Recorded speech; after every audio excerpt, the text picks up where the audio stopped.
Magandang hapon po sa inyong lahat. Bong Danog po, Principal ng Caloocan High School. Yung request ni Sir Bong, no? Sana itong vlogong ito ay may share nyo sa inyong mga co-teachers, ano? Gusto ko lang bigyan daan yung chat sender natin. Dahil masama na yung loob niya. Sa tingin niya, ay masyadong unfair yung kanilang division office, no? Basahin natin. Sir, good PM po. Sana masagot niyo po. Bakit po may mga division na napakahirap na sumunod sa memo, lalo na sa benefits? Katulad po ng division namin, differential ng January ay wala pa. Medical allowance ay wala pa. Clothing po ay wala pa. Bakit po pinapatagal pa na nila kung nasa kanila naman yung pondo? Yung ahensya na dapat sila ang nangunguna sa pangangalaga sa mga guro, sila pa yung hindi nangangalaga sa atin. Nakakaingit po yung ibang division. Sana po, Sir Bong, lahat ng division daw, ayan, dapat inuuna yung pangangalaga sa mga nahawakan nila. Alam mo, no, dear chat sender, hindi lang ikaw yung may ganyang impresyon sa kanyang division office. Hindi lang ikaw yung may sentiment, ano.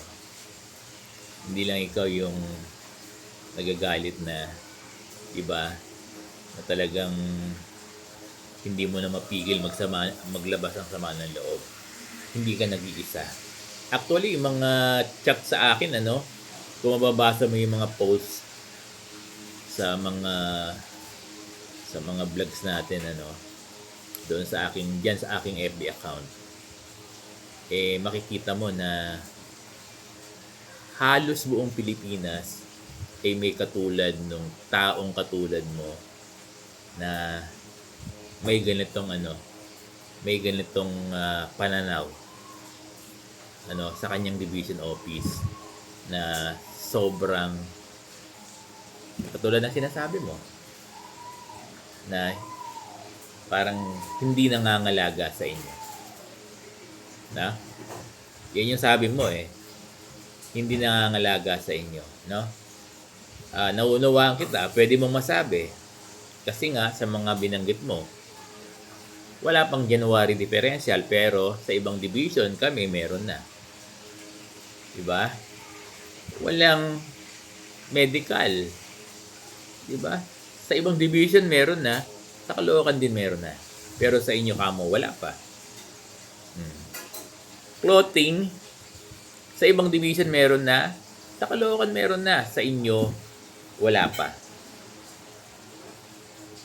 At nakakalungkot, sinasabi mo, differential, wala pa kayo. Samantalang ang tagal-tagal na yan. Di ba? So, sana naririnig ito, no? Sana naririnig ito ng mga division offices, yung ganitong hinaing, no? Yung ganitong hinaing ng kanilang mga guro. No? Kasi kung hindi nagagampanan nung division office yung kanyang role, di ba? Para sa welfare ng mga guro nila, ng division, ng mga gurong nasasakupan nila sa kanilang division. Ito yung bagay na malungkot, di ba? Kasi kasama yan Kasama yan sa role ng ating mga SDS. Kasama yan sa role ng ating mga division personnel. Yung pagkalinga, yung sinasabi ng guro na pangalagaan yung kanyang mga guro sa kanilang division. Ano? So, alam mo, dear chat sender, sana nakikinig yung division mo. Hindi naman natin pwedeng i-mention in particular yung division mo kasi mahirap na, no? Mahirap na. Pero sana, naririnig. Pero gaya ng sinasabi ko, no? Hindi ka nag-iisa. Napakaraming mga guro ang may ganitong impresyon sa kanilang division, ano? At alam ko, no, ang dapat sumagot dito, no, yung mga ganyang sentiment ng teacher, di ba? Ang dapat mag-address ng mga concern na ito ay sino? Yung ating division superintendent.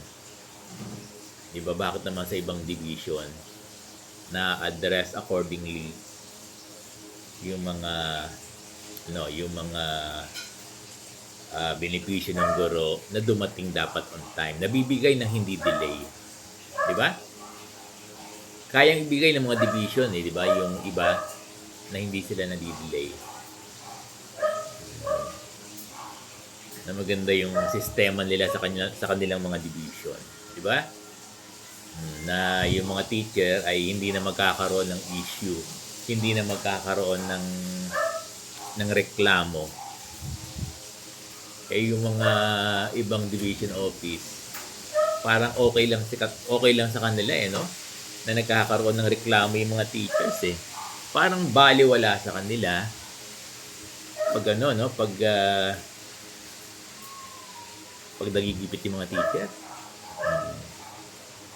Parang baliwala lang sa kanila na naghihirap yung mga guro nila, dahil wala pa yung benepisyo, di ba?